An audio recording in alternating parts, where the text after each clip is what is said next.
Hey, all week we've been talking about traditions and traditions that we have in our own family and how sometimes that's different from other people and their traditions that they have in their families. So today we're going to read another story about traditions. And in this story, there is a family and they have their own set of traditions. And there's one tradition that ends up helping a girl make friends. So let's see how she is able to use a family tradition of hers to make friends. What a great idea. Maybe this will inspire us in some way and we can do the same thing. So scroll along down the page and you can read right along with me as we go. All right? Go ahead, scroll down, or like always you can listen and then go back through and read the story on your own. But this story is titled Lissy's Friends. It's by Grace Lynn. Lissy was the new girl at school. Nobody talked to her. Nobody smiled at her. At the playground, Lissy stood on the merry-go-round all by herself.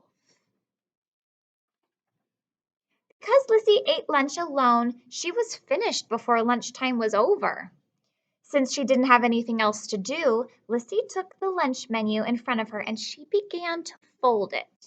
Soon, she had made a little paper crane. "Hello," Lissy said to the paper crane. "I will call you Menu, and you will be my friend." And to her surprise, Menu opened its eyes and blinked at her. Menu looked to the right and then to the left and fluttered up with its paper wings.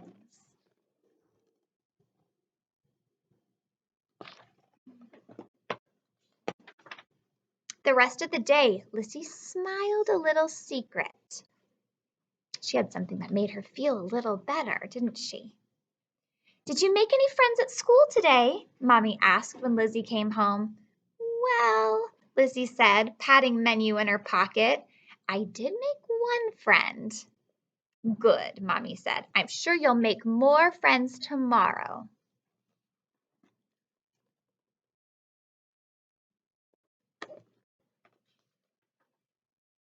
And she did.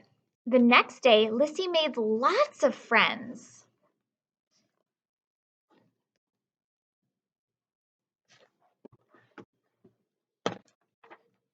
Her friends went with her everywhere. Scroll down, look at those pictures. They're at the bus stop with her, on the school bus, even at her desk with her when she's doing her work, the library, it looks like. And Lissy was never alone. So she wasn't alone anymore at all, was she? She was surrounded by friends that she had made.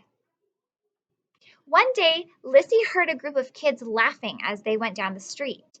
They stopped at one house and then another, but they didn't stop at Lissy's.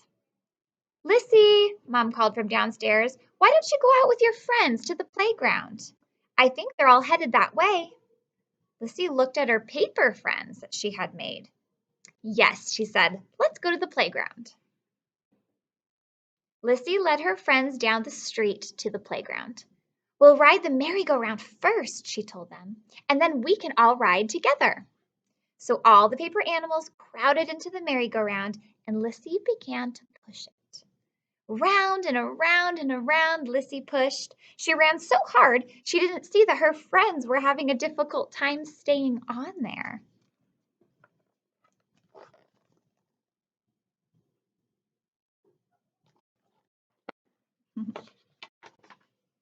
Swoosh! The paper giraffe flew, then the paper elephant, and then the rabbit. A strong wind caught them and carried them up to the sky. When Lizzie jumped on the merry-go-round, it was empty. She looked up and she saw her paper friends flying away. "No! Come back!" cried Lizzie. But they couldn't.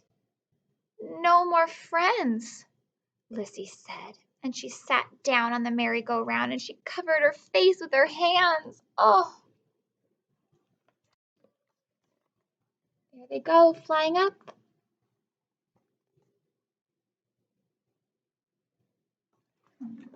Poor Lissy. She worked hard to make those friends.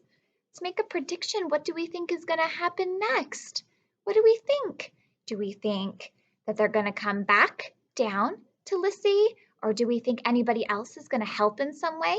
Let's read and find out. Hey, is this yours? A voice said. Lissy looked up. There was a girl holding a paper crane. Menu! It's neat, the girl said. Did you make it? Lissy looked at the girl, and she was smiling at her. Lissy nodded. Can you show me how? The girl asked. I'm Paige. Paige came over to Lissy's house, and Lissy showed her how to fold and make a crane, a paper crane. Then they made a paper fox and a dragonfly, and they talked and they laughed.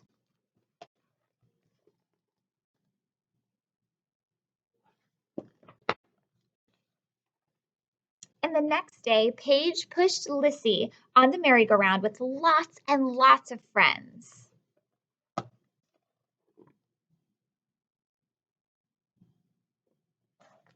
Very good. Then there's one letter over here on the side. Let's read the letter and see what it says. It says, Dear Lissy, we hope you're doing well and that you're having fun. We are having fun traveling around the world. We miss you. Love, your friends. P.S. Tell Menu hello. Who wrote that letter? All of her paper friends that she made. Oh my goodness gracious. That was such a good story. So I want you to answer this question. What was Lissy's tradition? What was something that she could do that she was then able to share with others? I want you to write that down. Tell me what tradition she shared with her new friends. Then I'd like you to think of a tradition that maybe you have. Or maybe like something that you know how to do, like that. Like she knows how to make origami and fold paper into unique shapes. Is there something that you know how to do? Like whether it's a tradition or maybe just something fun that you know how to do that you could teach your friends how to do? I want you to answer those two questions. Tell me all about it, all right? Write it out in complete sentences. Remember those capital letters at the beginning and our nice and neat spacing periods at the end. Let me know and send me those pictures of your responses in. I look forward to reading those. Talk to you later. Bye.